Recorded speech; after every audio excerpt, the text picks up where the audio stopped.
This is John Walton, and you're listening to the Power Play Point podcast with the Blue Liner on point and Anna Knox.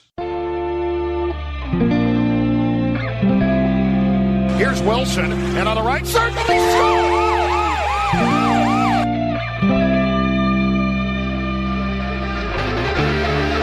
Rebound loose, wild scramble in front, score! Ovechkin with a buzzer beater! It'll count!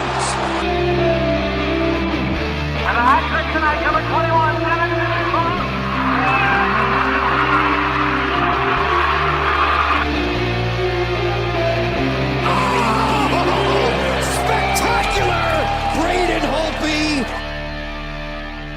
Hello and welcome once again to the Power Play Point podcast. This is your host, the Blue Liner on point. And yeah, as you can probably hear, I'm at about 70, 75%. But yeah, I'm going to do it. I'm going to get through it. Nothing to it. Damn, I'm everything Mrs. Blue Liner just said I was, a cheesy announcer. So we're going to recap all the 3-4 games. Going to try and squeeze in, time permitting, the game that just happened as we're recording. It is March the 9th, 2025, quarter to 7 p.m. in the District of Columbia area. I, of course, am recording to you, talking to you live to tape from my humble abode in downtown Glen Burnie, Maryland. And joining me this week live from her dwelling in Fairfax, Virginia, for a return engagement. We got to come up with a nickname for you because you're going to be hanging around with us for a while. You're like our secret waiver claim here, Jini. But joining us one more time is Jini CLausen to break down the games for us. Jini, how you doing tonight? I'm great. After that game. Yeah, after the third period of that game. Craziness, more third period craziness. This team knows how to finish games. If they could figure out how to start games, that'd be we'd really have something here, I think. If they could figure out how to start and finish the game at the same time. Because one of our games, they had a great start and a crappy third period. Yeah. So they just need to figure out how to balance it all out. They need to figure that out, and if they could, I think, we'd really, really have something. Not that what they have is bad, but oh, absolutely, could always be better. So, but yeah, we need to get you a name or something. Because it's so Anna's the mermaid. Cheryl Ann is C4. So and of course my wife is Mrs. Blue Liner. So. We need to work on that. We need to figure something out for you. But we'll work on that because like I said, you are our secret waiver claim that that we're gonna have you on a lot more, I think. Okay, so if everybody is okay with me sounding like Wolfman Jack for an hour, if you got that reference, you're older than dirt like I am. Now we usually recap the games, but there's a little something I want to get off my chest here, and as you could probably figure out, it has something to do with something that happened on a national broadcast, something that was said that probably should not have been said. And depending upon your point of view, it might have been said in malice or with some sort of bad intent, or maybe it was just a malaprop, whatever. It doesn't matter at this point because it was said. There was no apology made. There was a crappy explanation made afterwards. I'm not going to go into more detail. I think everybody knows who and what I'm talking about. But it's just another symptom to me of the Washington Capitals, for some reason, just getting so much shade thrown at them, so much hatred, so much disrespect. And I used to make it a point that's one of the reasons why I started this podcast, was to defend the Caps fan. And then the more I thought about it, at least this week, the more I figured, well, you know what? I think all the haters, I think it's just the fact that they don't take the time to get to know us. It's kind of like a certain oh, screw it. I'll just brazenly steal from him. It's kind of like Ted Lasso at the dart game, when he said it used to be that he'd get mad when he'd be underestimated. And then he figured out it was kind of the fact that, well, people didn't bother to get to know him, to do their research on him. Yep. And I think that's the problem here. I think they just don't know us. They don't know the Caps fan base. They don't know this team. They don't know what we're all about. And they see a team that has all this success and in their mind, for some reason, is just not supposed to. So it defies. Go ahead. We're also set up so differently than many of the teams that are doing great.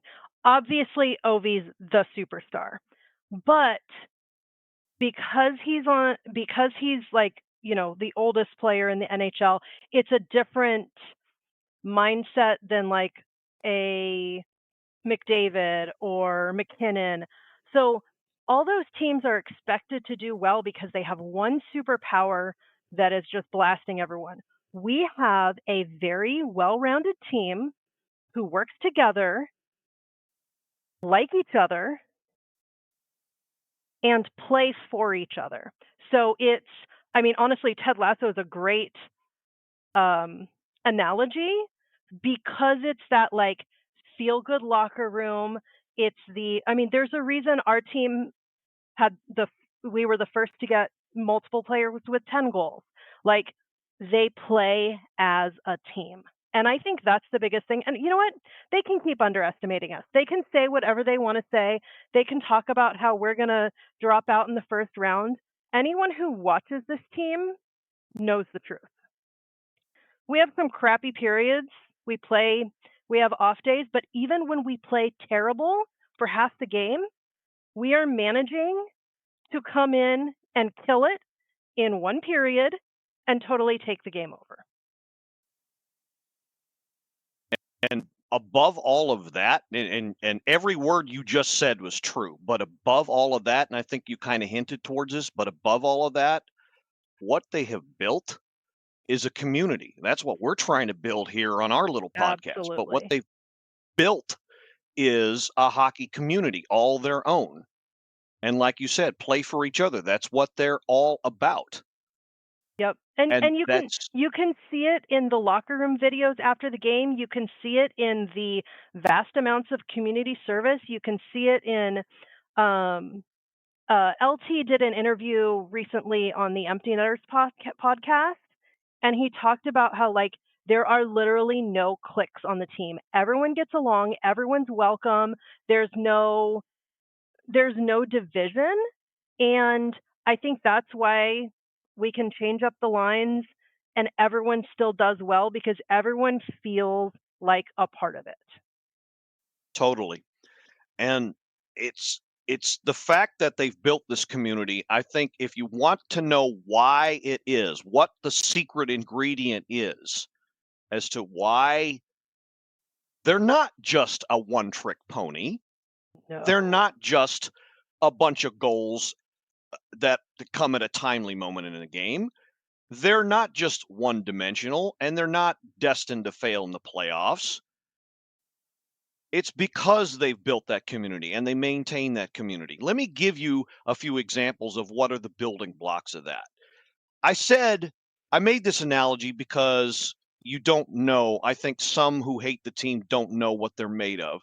Let me give you a few examples of what they're made of. The coach, Spencer Carberry, maybe it could be that he learned how to deal with adversity because at one point in his pro career, he was playing for an ECHL team called the Fresno Falcons. And one day, They just decided to fold. In the middle of the freaking season, they folded. So he was out of a job.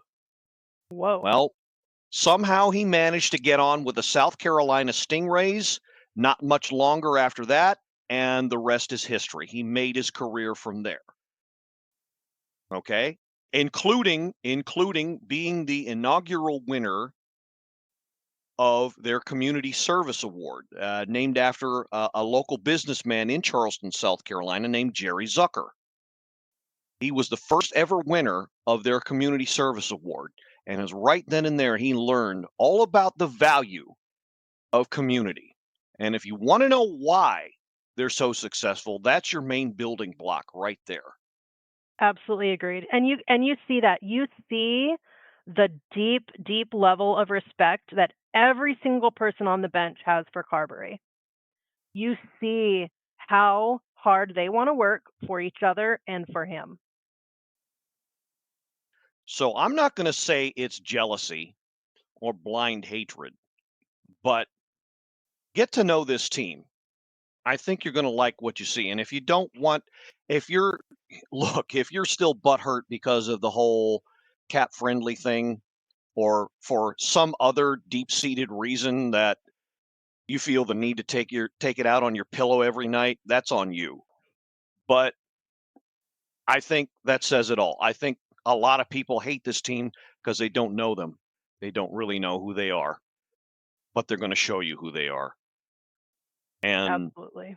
unfortunately, I think the national media showed their true colors again this year, and right. And it's that a just shame. shows how important, how much it would mean for Joe and Locker to call that game. Absolutely. It And needs to be someone who knows and respects that. The level of disrespect in that comment and the brush off, like, weak quote unquote explanation afterwards was ridiculous. and that says it all. And that's where we're going to stop, whether you agree or disagree. But I think I'm not going to claim, neither one of us here Jini and I are going to claim to speak for all Caps fans, but I think most, if not all, pretty damn close to all Caps fans would agree with us. But I wanted to take this time to just explain who we are and what our perspective is and where we're coming from, because I don't think that part of the story is being heard. But that's why we're here.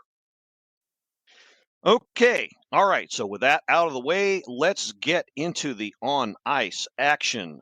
So it all began this Monday night. And if you happen to catch the first hour of the Sports on the Hill podcast, this past Monday night, March the 3rd, you had the consequence, I will say, maybe not the pleasure, but the consequence of listening to yours truly call the last 15 minutes or so of the game, including the shootout. But yeah, let's go over the goals.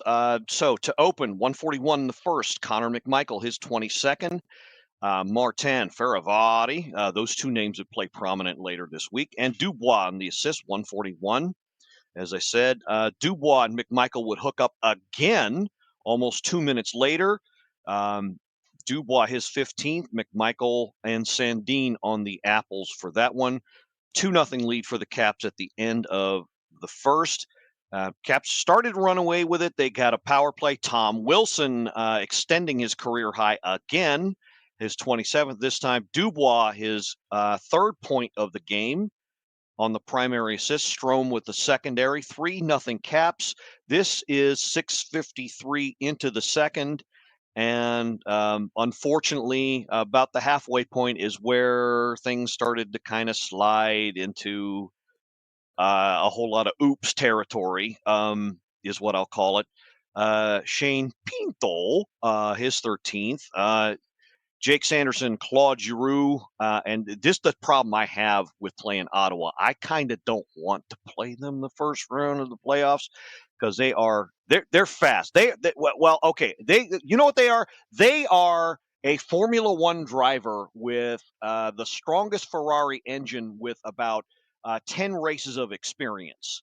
They know what they got. They just don't know how to drive it yet. But once they figured it out, they're going to be ultra dangerous because they are a fast friggin' team.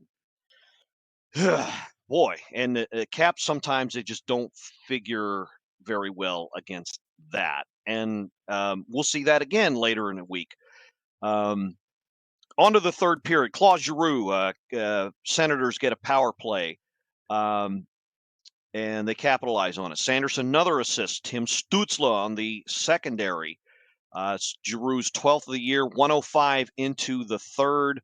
I hate to harp on this, but that's a pattern yet again. 60, 70, 80 seconds into the next period, Caps tend to give up a goal. I don't know what to say. That's a pressure point. That's something they definitely need to work on, but that's not the first time I've said that.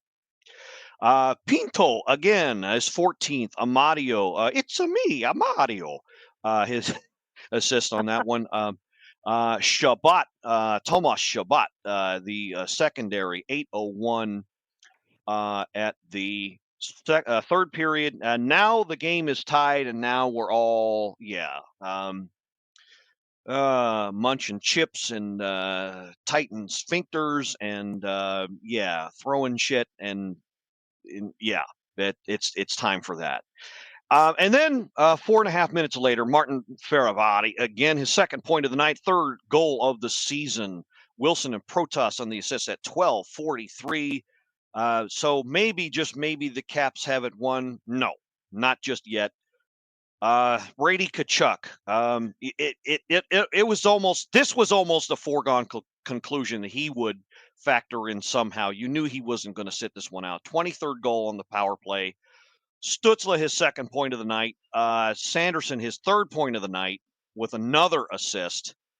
And again, speed kills. And they outraced the Caps 18:52. So on to the overtime we go. This was a messy overtime. Only 3 shots for the Senators, only 1 shot for the Caps.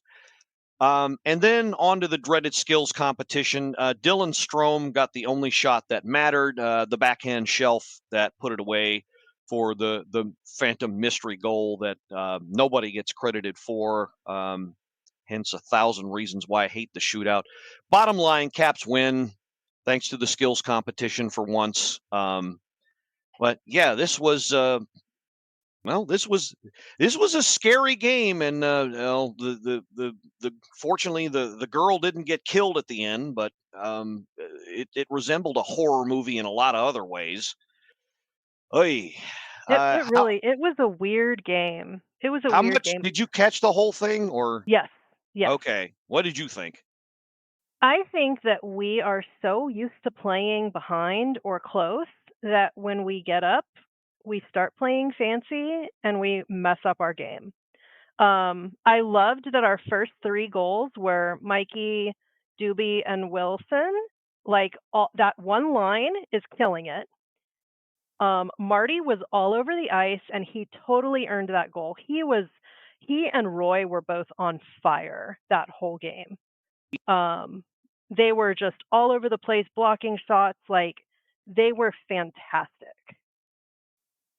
But yeah, the wheels fell apart. We started trying to get fancy, and I don't know what we were doing in that third period. But and it was also LT's. I think that was his worst period 3 all year. I think we get so used to both Chucky and LT doing really well in P3 that we get a little lazy. Yeah, it was a sloppy period for sure. One of the worst of the year, I think. They were lucky to come out with the win. I don't think that's an understatement at all. Absolutely agreed. They didn't quote unquote deserve the win during that third period. It was terrible. LT in the shootout was absolutely outstanding. I hate the shootout so much, but he was fantastic. He absolutely killed it. And thank goodness for that, because I thought Ottawa had enough talent to do better, but not to be, I guess. Yeah. I also It's think it was not funny. It had been a while since we'd seen Tom Wilson fight, and of course he and Kachuk dropped the gloves in that game. And then, it's been a fighty kind of week. there, well, there was I lots think of gloves getting dropped. I hate to even mention it because I hate the fact that it even happened, but I think a lot of that fight was a carryover from From what Four happened Nations. at the Fornications tournament. Yeah, Absolutely. you Oh kind yeah, of knew. yeah. Yeah. But something I want to build on something you mentioned. I don't think it was I don't think it was a coincidence that Faravari played a factor in this game because I think only behind Frank, he is probably the best and the fastest skater on this team. And he was probably the best countermeasure they had against this Yeah, Ottawa team. absolutely. And he was all over the ice. He was everywhere the puck was. It was insane. You have to wonder how many miles he skated in that game because he was everywhere he needed to be at all the right times. I was so glad he scored because he's he's such a quiet, unassuming guy, and he is so fantastic. Well, so the vitals on him for this game, +1, goal and assist, 2 points, +1, the second most time on ice for all defensemen, 21 minutes and 37 seconds. I don't think I have to tell you who got the number 1 Right. for Caps Always defensemen. That should be Carlson. obvious by now. 22 shifts, 2 shots on goal, 5 block shots, led all defensemen. I want to say he led all players, period. Okay, so wow. Blocks. Okay, I'm looking at the wrong. Yes, he led all players on the Caps at least with 5 blocks.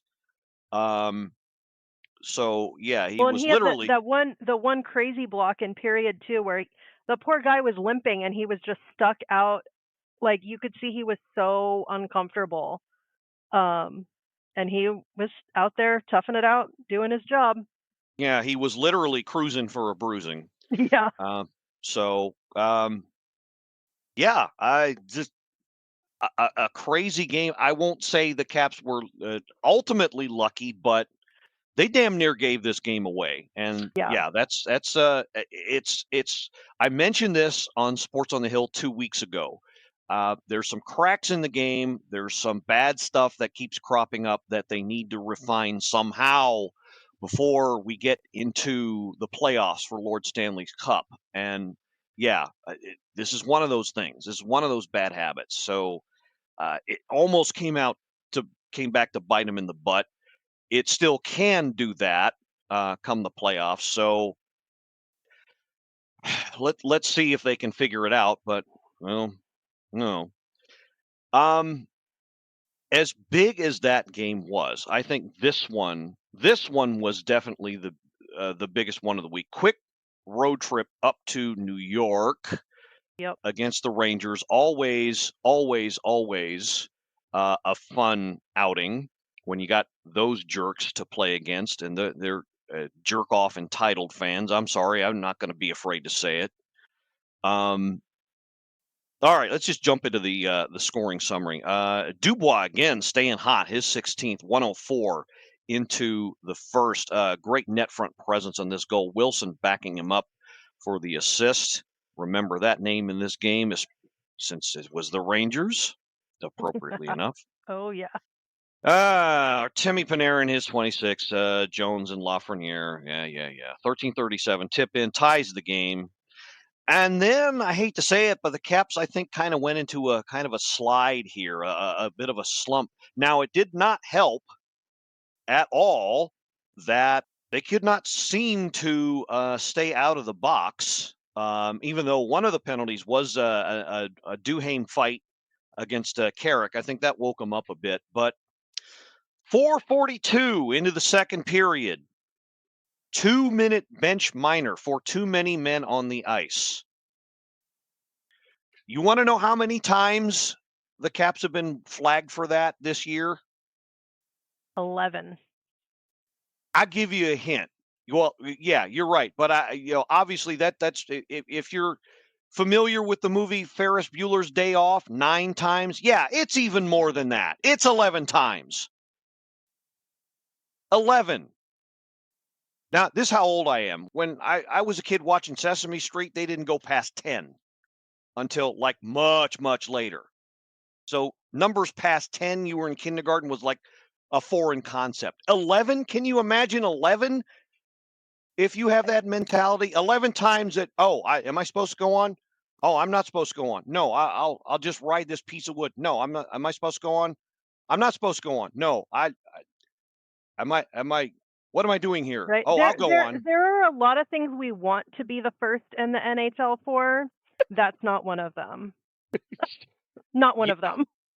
Although funny enough that New York is second with 10. Yeah. Yeah, they were actually tied, believe it or not, going into this game. And one of the things that the national guys were kind of having fun with. And yeah, that's so this happens, and fortunately it wasn't a power play that resulted in a goal, but I saw that, and yeah, I was maybe 5 seconds away from calling my primary care physician because I thought maybe I was going to have a stroke or some sort of episode where some part of my innards were going to burst, because I could not believe again that happened. I mean, seriously, I don't want to sound mean, but I don't think it's that hard to count to 6. No, and when they panned to Carb's face and you saw, like, he was pissed. Oh, he was his face was redder than the Caps uniforms. Well, they were in the road right, but if they were home, it would have been redder than that. He makes the best expressions. I think the best thing about watching on TV versus being at the game is getting to see his expressions throughout the game. And that, yeah, he was mad. I was surprised smoke wasn't coming out of his ears at that point. Yeah. It was ridiculous. I knew there was so much time left. We hadn't even hit the halfway point, but I thought at that point, okay, they're going to lose this damn game because they can't stop making mistakes. And well, so the momentum was clearly on the Rangers side, and big surprise, a few minutes after they gave up that penalty, Sam Carrick gives them the lead. 6th goal of the year, Keandre Miller and Will Borgen on the assist on that one at 8:05. So the Rangers had the lead, and they hung on to it for a good long time here. And then Caps, lucky enough, get or not lucky enough, I don't know. Caps get a power play here, and the one-trick pony gets trotted out, and he scores his goal, 32nd of the year on the power play. Mangiapane and Frank on the assist on that one. I am going to call up the video on that so everybody can run out for real quick while this ad plays, and get yourself a sandwich or some chips or something while we sit here and wait. And I just sit here and vamp and wait. And okay. All right. So here's the draw. And they lose the draw, but the Rangers turn it over. And well, I mean, technically it's an Ovi from the circle shot, but it wasn't a typical office type of goal. Not at all. It was Ovi timing the play. Okay, it was him timing where the puck was going to be. So Miller loses it in the corner, and then it looks like Dubois goes in and dives for it, and then Ovi picks up the trash and flips it in, is basically what happens. Mangiapane was the one in front who dove for it. Right. So, and I have to say, I loved that even at MSG, you could hear the overwhelming OV chants in the arena. Well, a good chunk of that is the Caps road crew. Want to give some love to them, but yeah, I think there's some Rangers fan converts in there who wish they had some number 8 on their side to pour in some goals. But yeah, I noticed that too. So 10:28, games tied. On to overtime we go. This was a nice back and forth overtime until about 4 minutes in. Caps get something of a 2-on-1, and Stromer takes it in. He starts to play. Nice little dangle, and then Tom Wilson, like a wrecking ball, comes in, slams it home after Strome directs it on net. Everybody on the good side goes home happy. 3-2 overtime win. Yes, the Rangers appropriately enough, get the loser point. I kind of wish they didn't get that much. Right. But that, in effect, they were in a playoff spot. I don't think they've been in a playoff spot since. No, they So haven't. I'm kind of happy that we're at least in part responsible for that. Oh, always. And that play in overtime was one of the most beautiful things I've ever seen for many reasons. The patience that Strome had to wait as long as he did and not rush that pass. Any faster, any rushing, and that would not have happened. And the absolute patience on that was insane. And then the face that Tom made as he's like on the ground, just smiling, knowing that I said it the moment it got tied up, I was like, Wilson needs to have this game-winning goal because it's the Rangers. They already hate him. There's already so much angst. He needs to be the one to close this out. And it was just so poetic. I loved it. I couldn't have said that better myself. Yeah, it was a perfect play, and at the other end, the Rangers damn near ended it on their own. But this is the beauty of 3-on-3 overtime. Because if you risk too much, you end up giving up a chance going the other way. That is exactly what happened here. Yeah, it's a very, very precarious balance. I loved in the post-game interview with Carbs, one of the people pointed out that Strome has a point on 8 of the last 10 overtime goals. Nice. Yeah. So that's amazing. That is something to think about. That's exactly what Carb said. He said, "Oh, that's really good to know. I'm going to have to keep that in mind." That is, it's definitely something to think about. I'm not going to spend. I'm just going to mention this really quick. So we have our chat room at our part of our Facebook group. I'm going to expand that a little bit. I'm toying with the idea of maybe throwing out some cap-centric gambling tips for anyone interested in that kind of thing. Maybe some one-shot prop bets or same-game parlays. If you don't know what I'm talking about, feel free to mute. But yeah, if that is in your purview, then let me know. And like I said, I'm interested in putting that together. We'll see how that goes. But yeah, that might be something quite useful for something like that. Knowing that Strome is a factor when it comes to post 60-minute play. Now, Rangers only had one official shot on goal, but like I said, they had that very dangerous scoring chance that got turned around. And I'm not afraid to say a little bit of luck here for the Caps, but just another example of sticking with their game no matter what, and that wins the day. I did not like their second period at all. No, terrible. But they managed to fight through it. Okay, so on to today's game was pretty fun to watch, but I mean, obviously we're both biased here because we were both at the game. I got to say, this was probably the best game the whole week. The Detroit one, back at home. Oh my God! First of all, okay, I gotta start this off. Stick tap to my good friend Brian Drover, who owns the seats, has a season ticket. Mrs. Blue Liner and I went there. It was in section 115, first two seats in row T. I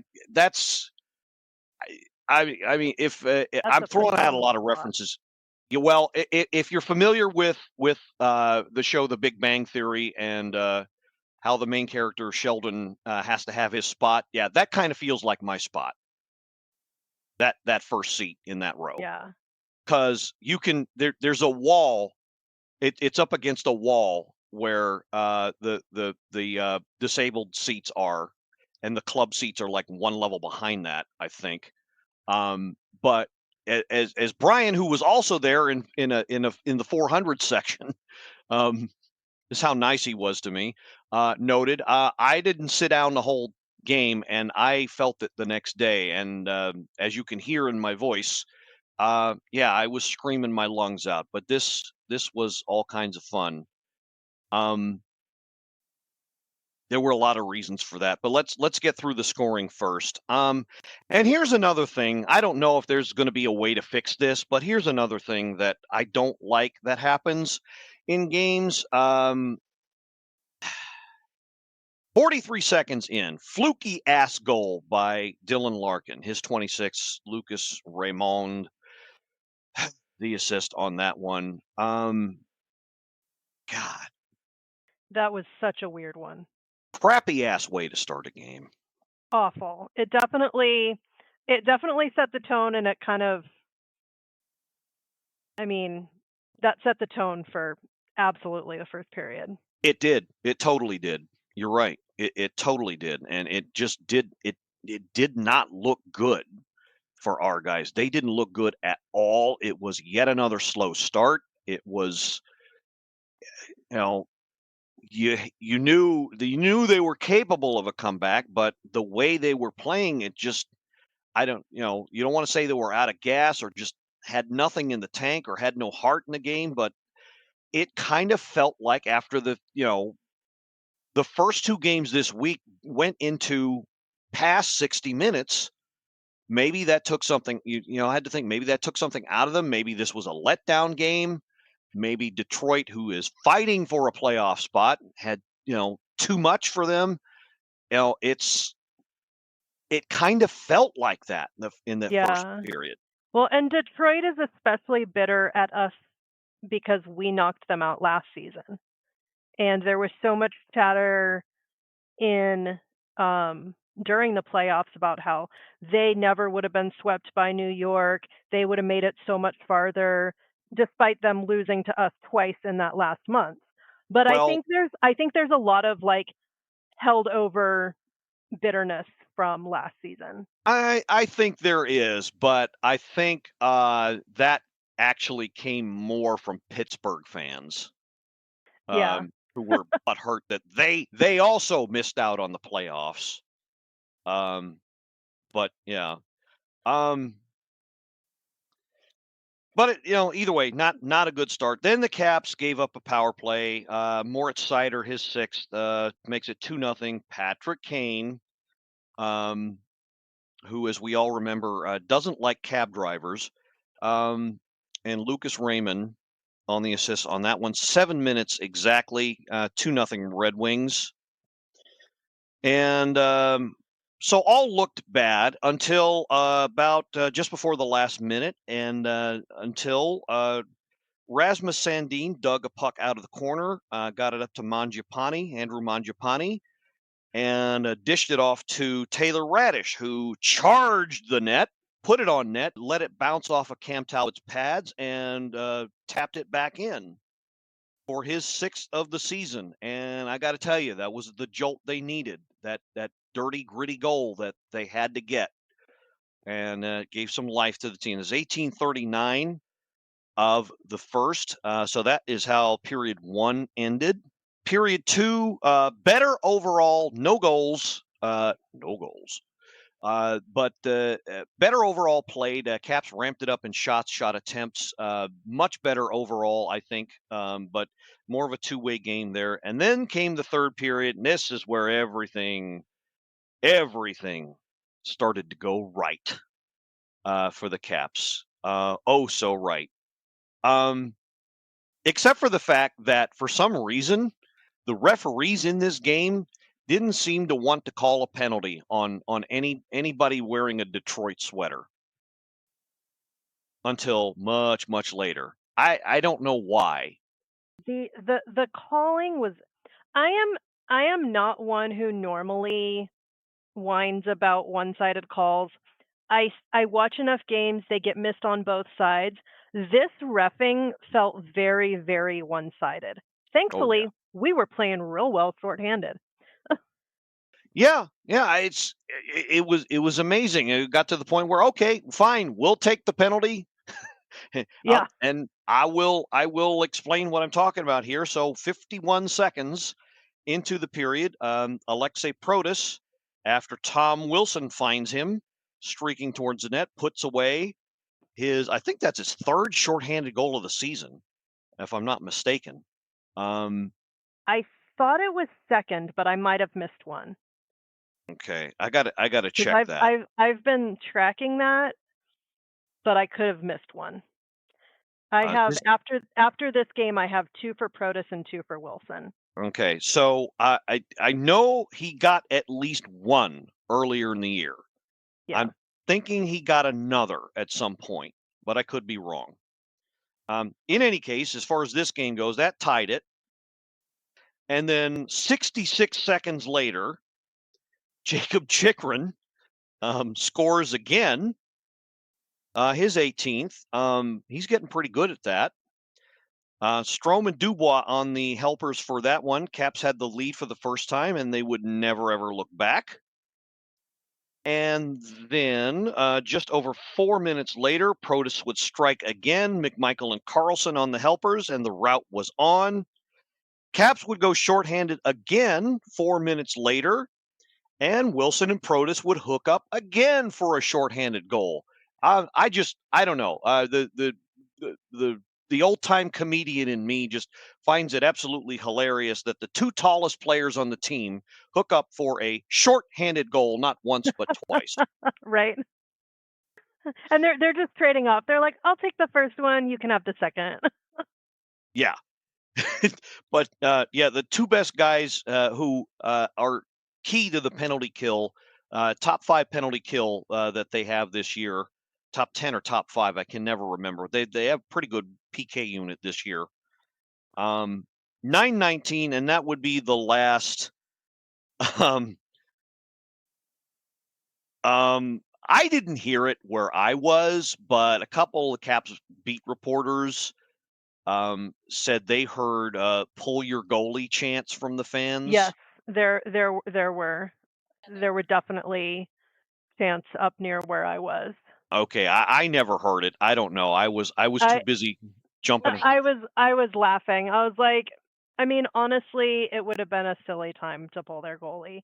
We were trouncing them. We were so far ahead. They were barely alive. They weren't keeping possession. No, they were not. And every time Ovi got on the ice, everyone's chanting Ovi, which almost honestly, it makes me a little stressed out for him because that's so much and I don't know how much, they can, I know they hear, some, but not all, but I'm like, just let him play. Stop pressuring him anytime he touches the ice. It would have been nice to see, but I don't think, it was one of those games where we were good enough. They were good enough and lucky enough to not need it. So yeah, the 2 shorthanded goals, and this is why I keep saying it, but the one thing you never ever want to do, if you can at all avoid it, or one of a handful of things you never ever want to do in a game of any importance, is give up a shorthanded goal. You know why? Because it gives so much energy to the team that scores it and takes away so much from the team that gives it up. It's worse than a regular goal in that way. Oh, It is it's such a absolutely letdown. demoralizing. It's demoralizing. It's And it happened in this game not once but twice. It was there were a pair of Detroit fans sitting in front of me, like 2 seats to the left, and they were very, very rowdy in period 1, and they were a little quieter in period 2. I don't think they uttered a sound in period 3. It was that was part of why I was having so much fun, because there were a couple of those folks across the aisle to my left who did their best to start "Let's Go Red Wings" chants. And every time they did, I would cup my hands around my mouth, and every time they said "Red Wings," I would scream "Dead things" and drown them out. It got to the point where they just gave up on it. And one of the guys, well, look, and I don't think Detroit fans are bad at all. I have never met all the ones I've met in person. They're great. They don't act like spoiled, entitled fans. And if any group should, they have. You look at the history, all of the cups that team has won, all of the greatness, all the people they put in the Hall of Fame. Okay, if any fan base has the right to be spoiled, it's them. They're not. I've never met a Detroit fan, never known one online or in person. And so one of those guys that was, doing that comes across the aisle, shakes my hand, says, you're great. I love the fandom. I love the energy that you're bringing to this game. And I just love it. You guys deserve what you're getting. And then we talked hockey. He came across a couple 3 times. We must talk hockey good 5-6 minutes the whole time he was there. That's great. I love that. I love that. And I honestly, the last thing I said to him was, look, I hope we don't play you in the playoffs, because this is another team that has speed. Yeah. To burn. They are a lot better than Ottawa in a lot of ways, and Ottawa is scary. But if they make the playoffs, watch out. Whoever they play, watch out, because that's going to be a scary ass series. I don't know if they're going to win, but they're going to scare the crap out of whoever they play. So it's anyone's guess who's going to make those wild card spots right now, because the first 7 wild card spots are within 4 points of each other. Right. I think Columbus has a shot. I would love to see them make it. I would love to see Detroit make it. I wouldn't mind Ottawa make it. As long as New York, the Rangers and Pittsburgh don't make it, I'm fine. Absolutely. And the Caps don't have to play a really fast team in round 1. But I think those 3 teams are going to be the ones in the dogfight for the rest of the year for those 2 spots. But yeah, this was hellaciously fun. Before I forget, I want to give a shout out to some seatmates of ours, named John and Lexi. Friends of Brian. We were chatting it up, yelling, screaming, high-fiving all throughout the game. They were absolutely great, absolutely fun to be with. They asked about the podcast, because I guess Brian had told them about it, and showed them how to find it on Spotify and all that. So John, Lexi, I want to give you a shout out here, some love here. So just want to say you guys were awesome, and we get lucky here. Maybe a couple 3 games down the road. Maybe if Brian still hangs on to his tickets, hope to see you again sometime later.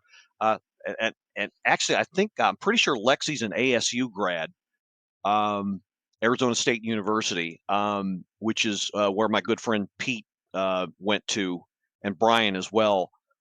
So there's that whole connection. So just want to give love to all that, because that you guys made it kick ass for all of us.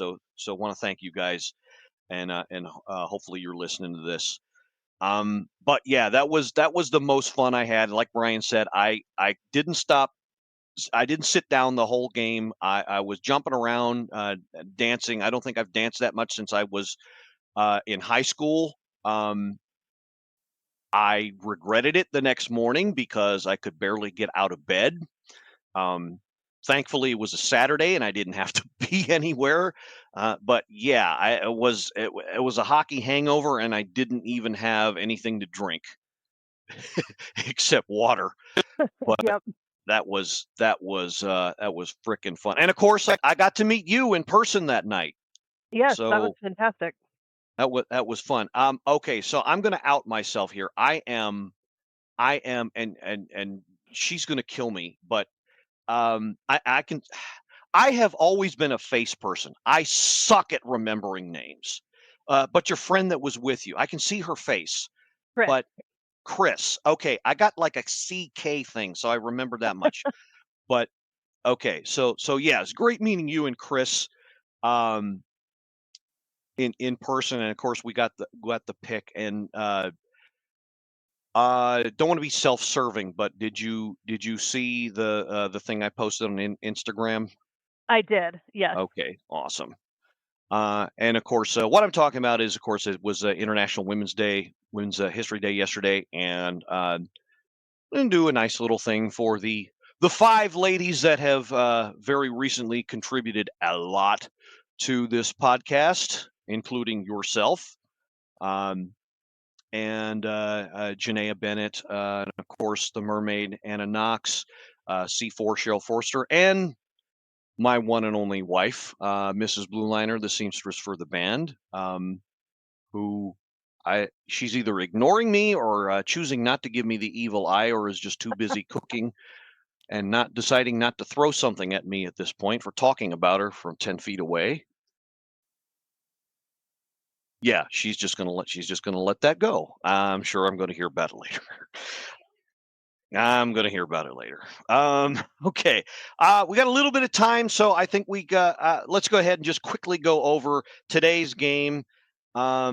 That was played at a matinee Seattle game against the Kraken. All right, 12:37 in. Yet another slow start for the Caps. Man bites dog. Whatever. Shane Wright, his 15th. Old friend of ours, Andre Burakovsky on the primary assists. Adam Larson on the secondary for the quick. Well, maybe not quick, but it was a quick play. It was a nice bang play. Very alert by all 3 guys here. 12:37. Kraken take the lead. Shots on goal for the period. This give you an idea what happened. Officially, the count, according to the app, 14 for the Kraken. 14. You want to know how many Caps got? 7, according to the app. 7. So you do the math. So if you're in a fight and the person you're fighting is putting out twice of what you're putting out, that ain't good, even if they are missing. Yeah. So And yeah. I think 4 of those 7 were in the last like 2 minutes of the period too. It Yeah, was it was pretty very unbalanced. And one of the early on shots was by a guy who was new to the team, whom we'll talk about in a minute, Anthony Beauvillier. I loved seeing him come out strong. I felt like he was trying to get out there and show us what he can do. I would have loved, because he was the first shot on goal in the game. It was his second shift, I believe. It would have been so beautiful if that went in. So beautiful. That would have been perfect. That But would yeah, have been amazing. I like the fact that he was trying his hardest, but at the same time, if this makes any sense, not trying to do too much. Yes. He actually same time. kind of said that he was the first intermission interview, and Mhm. he said he was like, I was trying to find a balance between coming out, really playing my hardest, but not like going overboard. And I think he made a great first showing in his first game as a Cap. Yeah, I think he hit the balance. I think he's going to fit right in very well. He was slotted in on the I'm doing the air quotes with my fingers that you can't see, 4th line. alongside Dowd and Duhaime. So I think that's where he's going to be when he does play. Now, that came at the expense of Ethan Frank. We'll discuss this move a little bit more after we're done with this game. But yeah, that's what happened here. Moving on with the rest of the game. So on to the second period. Okay, so I'm going to do my best Grant Green Scottish Caps fan voice here, and a guy who we always love hearing from. We heard from him earlier in the week, actually, but this was a great shot, great goal. Martin Fehervary, his fourth goal of the season. Protas and McMichael on the assists on that one. This one, I know we're running low on time, but this one deserves a quick little replay here, if we can call it up. This was actually a beautiful shot, and the app doesn't want to cooperate, so we'll skip that. But yeah, Caps get rolling again on courtesy of that one. Dylan Strome is 19th. Another one that I picked the side, not the corner. I thought it hit the corner at first, but it actually hit the far post as he shot. Sandin and Carlson on the assist on that one, and then the Kraken tie it up. The Strome goal was at 2:51. Fehervary scored 35 seconds into the second, so great answers by the Caps to rebound from that horrible first period. But then Jordan Eberle gets his seventh. He answers for the Kraken himself. Another old friend, Chandler Stevenson, his 32nd assist. And on the secondary, I can't pronounce. I have all kinds of trouble with Finnish names. I can never finish pronouncing them rightly. That may be one of the reasons why the Caps never go after Finnish players. Tolvanen, I'll just say his last name, Tolvanen on the secondary. Tie game. We head into the third, and no scoring until the 16th minute in. And I love that this guy got it, because he actually shot it, and I swear, because I saw the red light come on, but earlier in the game he shot it and it doinked off the post. I thought it actually went in. The red light came on and everything, and what I had left of my voice, I was screaming and yelling because I was sure it went in. Well, it didn't go in. But he did end up getting one. Connor McMichael after. You got to watch. You got to see this play. If you have the app, run a play, run the replay, and I may, now that I'm thinking about it, I may do something a little special for this on Sports on the Hill tomorrow night, if I can get away with it. But yeah, this was slap me twice and hand me to my mama is what I'm going to call this play. Slap pass from Chychrun, slap pass from Carlson over to McMichael, throws it at the net and in. Beautiful goal. I'm going to say this is the goal of the week. Even though we've had beauties from the likes of Ovechkin and Strome, I absolutely love seeing this. This was absolutely great. Connor McMichael, such precision on this play, just right time, right play. And it was absolutely beautiful. And I was so happy that he got this goal after being like such a near miss on that prior attempt.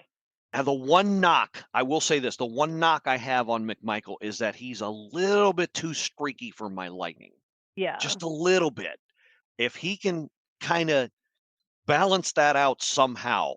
I think he's getting there. I think that he's always been up and down. He has been more consistent this year than in any other year, and I think a lot of it is the coaching from Carbs, the reinforcement that he's getting. I think that he was torn down a lot and lost a lot of confidence in our prior coaching situation. Mm-hmm. And I think Carbs has been building that up tremendously, and I hope that he will continue to only get more consistent. You preaching to the choir, and some out there would agree. You know who you are, but yes, I would wholeheartedly agree with that assessment. And I think that did some damage. But yes, he's slowly but surely being built back up, and he's I mean, 23 goals. That's going to be, I hope anyway, more like the norm, that he's going to be a regular 20 goal scorer, which on this team is enough, believe it or not. So we'll see how he develops. But yeah, I think he's on a very good trajectory right now. Okay, so I'm watching the replay of the game, and they're at the point where Al Koken is interviewing Mitch Love, and I cannot get over those glasses he's wearing. Did you see that? Yeah, I did. They look like the okay. So if you had like industrial arts or shop in high school, they they did. They look looked like shop glasses. somebody stole a pair of those glasses, and what the hell? Okay. And then, of course, to round out the scoring, you got the crowd pleaser, which was Ovi getting it from Dowd, and then Wilson, who was like frickin' radar onto Ovi's stick. And I don't know if I'm going to get to do it tomorrow night, so I'm just going to do a little singing here. No, I can't. My voice won't let me. Turn around, Ovi. Turn around, Bright Eyes. He scored the goal. Yeah, I'm an 80s kid. Total eclipse of the heart. Oh yeah, absolutely. Wow. What can you say? 886 now. Yep. He is at 9 away from the record. He made it look pretty. It wasn't just a 140 plus foot shot. He made it look good. What more can you ask for? And it iced the game. And you know what? 1831. People can scoff empty net all they want, but you know what? 95% of players would not have made that shot. He had 2 defensemen on him. Tom fought to get him that puck. The moment it touched his stick, it was gone through 2 players. The accuracy and the speed with which he pivots and gets that off is astounding. So a pinpoint pass from a guy who a certain writer said his contract wasn't worth a bag of manure. I'm paraphrasing. That's not what he said, but he pretty much could have said that. A pinpoint pass from him onto a 39-year-old guy who had broken his leg 12 weeks ago, does a spin move around 2 guys, and puts it in the center of the net 100 feet away. Yep. Just you tell me. I mean, it's just so beautiful to watch. We're privileged for sure. I won't deny that. I would have, if I one criticism of this game, and believe it or not, they had less shots on goal second period, 6 as opposed to 7 for the first period. Then they ramped it up in the third. The slow starts again, and the shots on goal being, not enough in the first 20 plus minutes. Bad habits. Yeah. It's going to bite you in the butt come playoff time, and that's the one thing I really think they need to work on, because sooner or later, and they've already seen it, they've already experienced it, the goals just aren't going to come.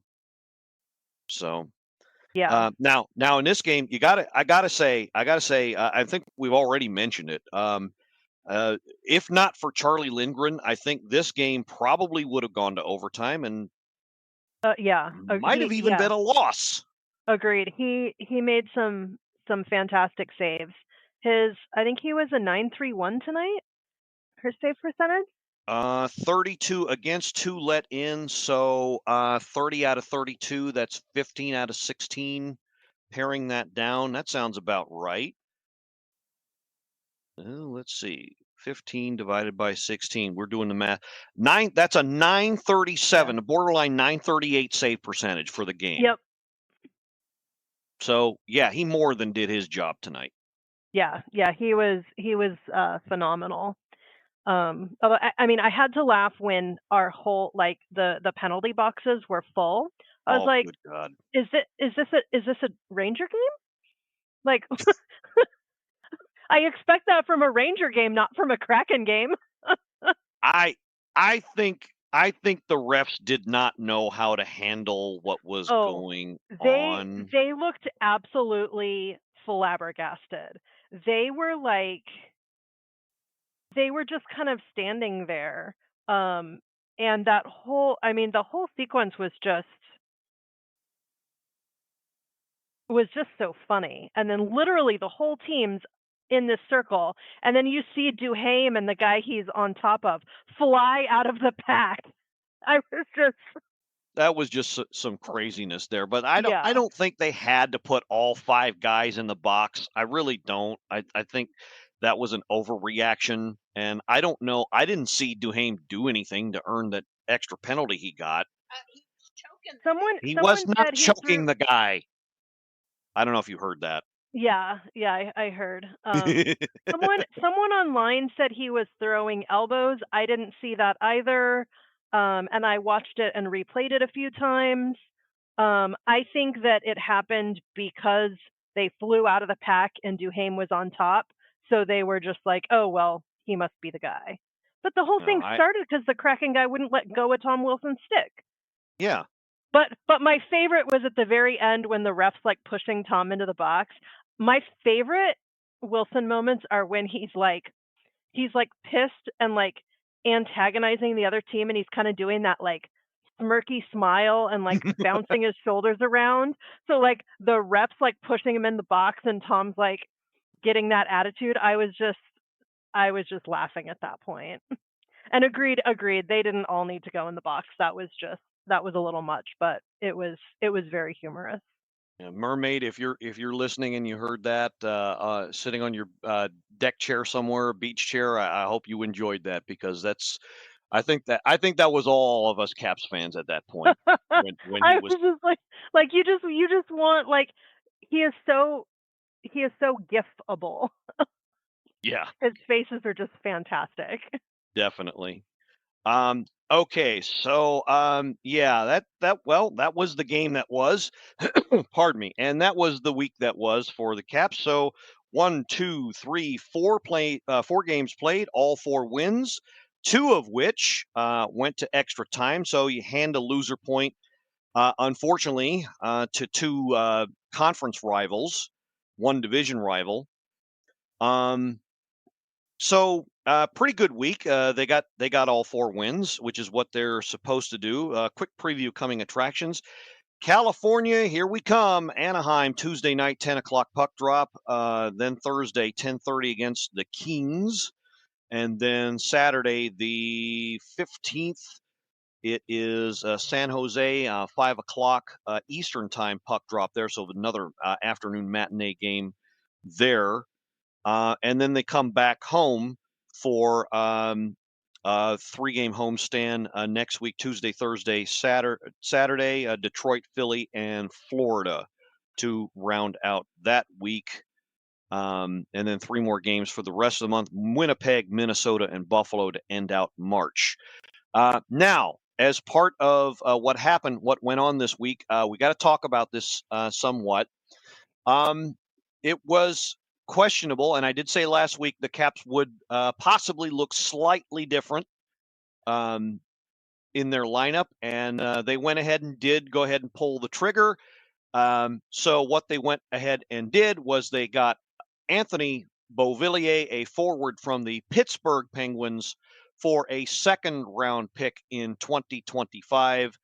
I'll give my quick take on this. When I first heard it, I did not like the price.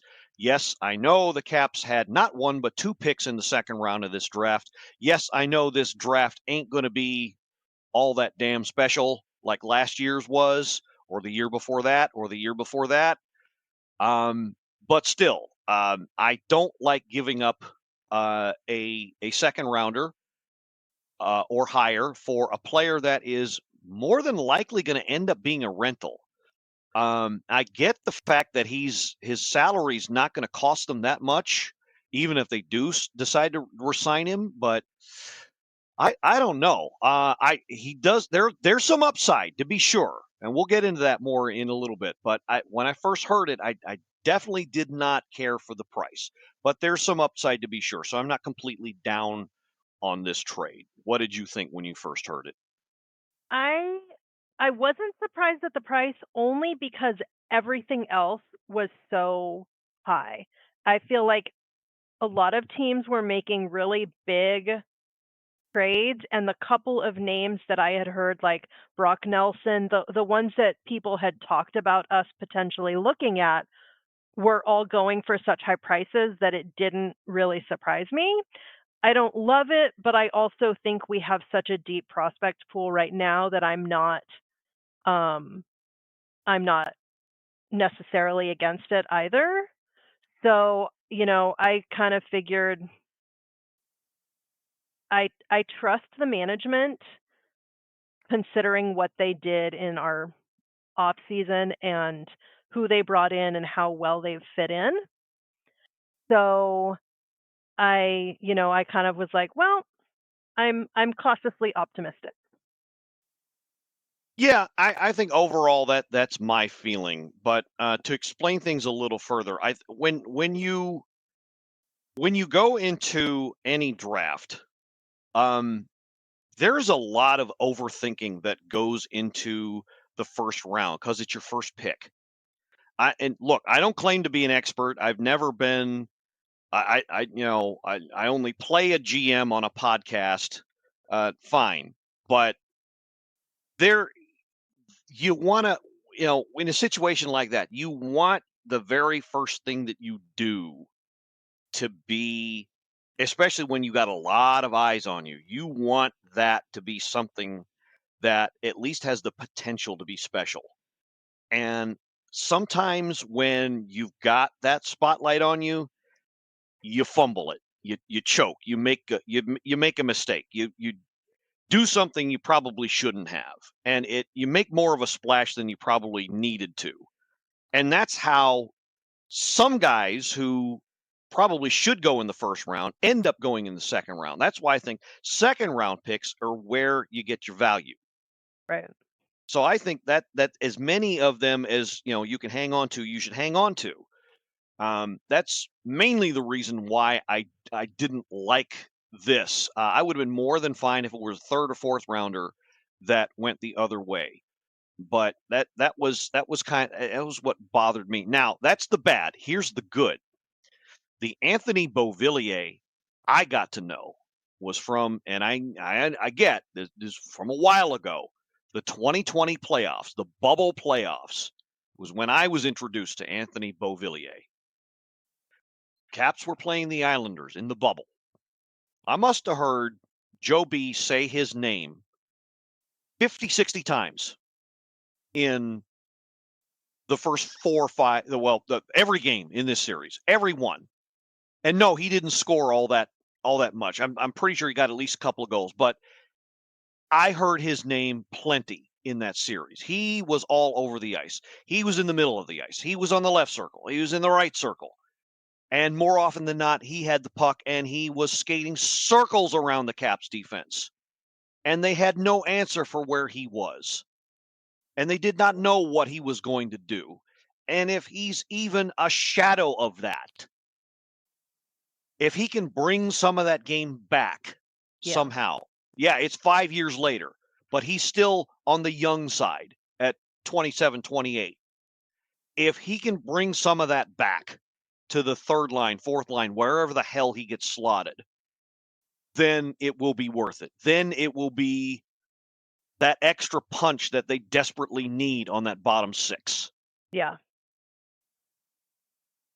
That's my take on it.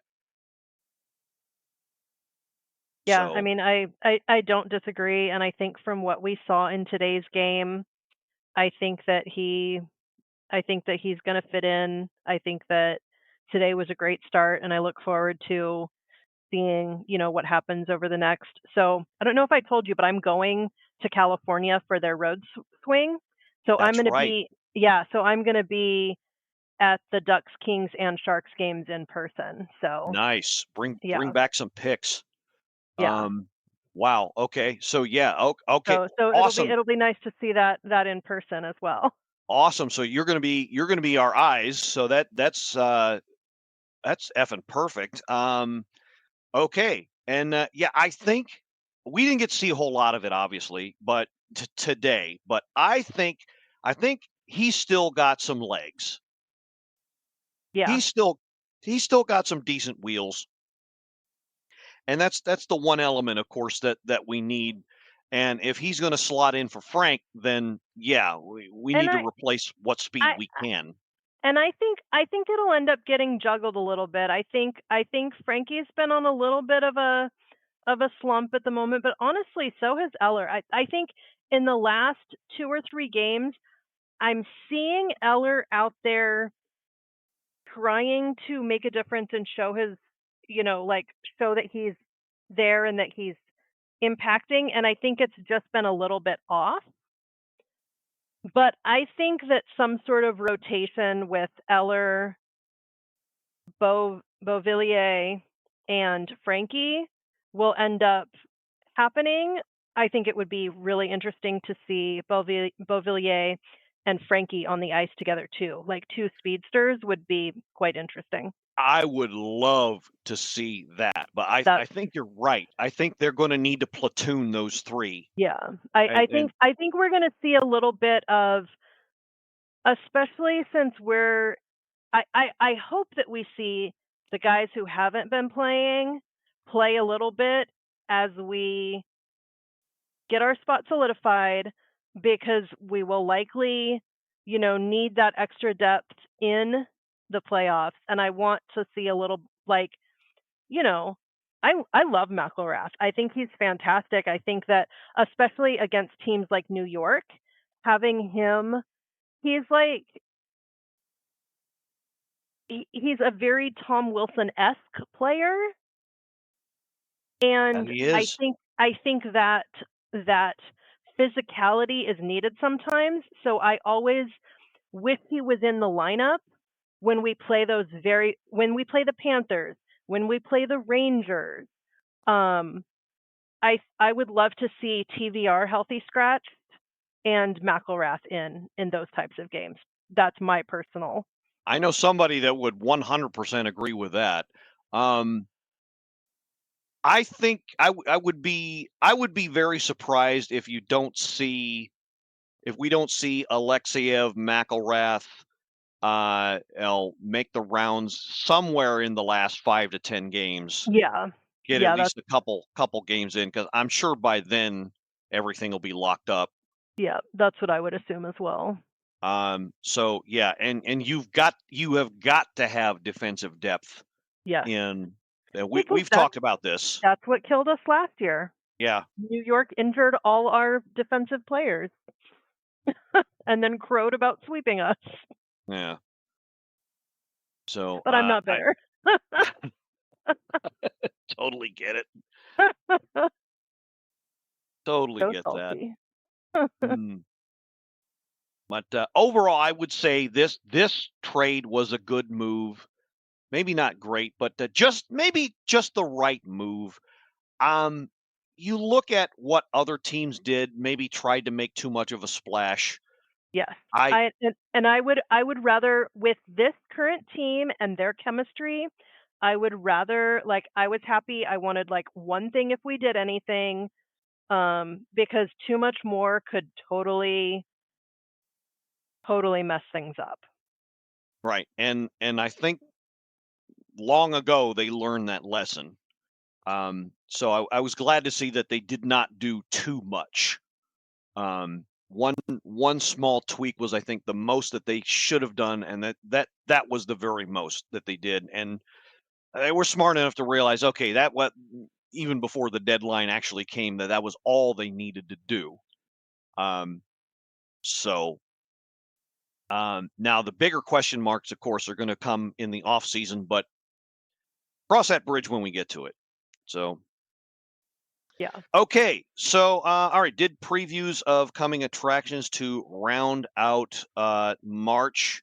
And then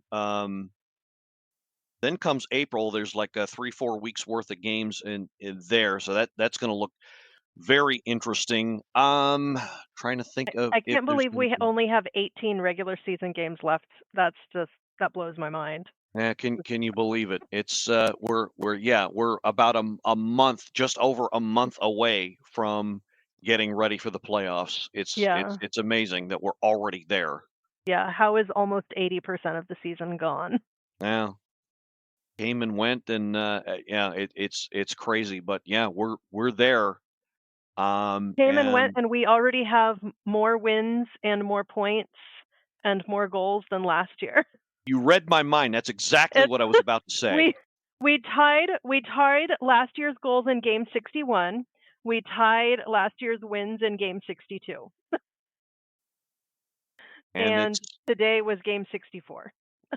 Oh, and even better, people were bitching about the goal differential. How do you like this? Our goal differential right now, plus 65. Yep. Suck it, haters. Yep. Plus 65. And 43 of that is in period 3. The only period we have a negative differential is in overtime, and that's only one goal.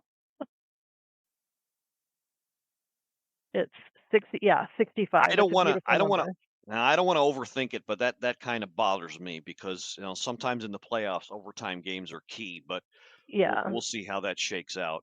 But yeah, plus 65. Yeah. Turns out DC doesn't always turn a negative on a deficit. How about that? Anyway, all right, I think it's a good place to wrap it up. I'm fairly certain by next week, Anna will be done with vacationing and will be back with us. C4, of course, is still on the mend after the accident she had. She might be. Robbie was telling me she might be on with us tomorrow night on Sports on the Hill. We'll see about that. But other than that, another great week for the Caps. Let's see if they can keep it rolling as they're packing up their game and moving out west. And Jini, be sure to be our eyes and ears on that. Lots of picks, I'm sure you'll absolutely soak everything up for us. So yeah, bring back all the intelligence, I'm sure, and that'll and hopefully 3 more W's. Definitely. Yeah, lock this sucker up as quick as we can. Okay, so for Jini CLausen, this is the Blue Liner on Points, signing off and reminding you that if you ever see a fluffy male cat asleep on a bed, wonder what to call that? Why, of course, it's a Himalayan.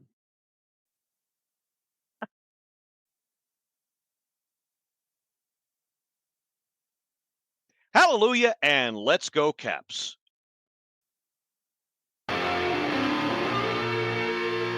This has been another episode of the Power Play Point Podcast. All episodes are available from Apple Podcast, the Podbean app, BlueLiner77.podbean.com, and now available from Stitcher. Music by Joe McAllister, voiceover by Jeffrey Conkle.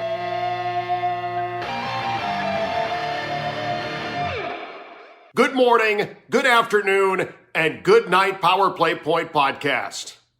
Thanks for listening.